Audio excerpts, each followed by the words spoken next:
Welcome to Kenton's videos. Enjoy the video. You start with admin access and a quick backup. You need that safety net. Once ready, open Settings, go to System then Storage so you can see File Categories. Run Disk Cleanup as administrator and choose Cleanup System Files. This removes old Windows Update files and frees large blocks of space. Make sure you inspect Windows, old and temporary files before deleting. You will remove needless installers and caches first, because that yields the fastest free space gains. Once the quick removals finish, go deeper by enabling Storage Sense to catch recurring temp builds. Set it for daily or weekly runs. Then remove large, unused apps in Settings right arrow installed apps, sorting by size to target the biggest space hogs.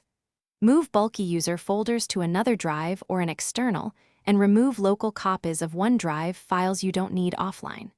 Make sure to empty the recycle bin and clear browser caches. These smaller steps add up quickly and prevent reclogging. Finish by running disk cleanup a second time, and consider Compact OS if you still need more room. That conserves system files without reinstalling. If you want extra gains, disable hibernation with PowerCug/hibernate off to remove hyperfill. Do this only if you don't use hibernate.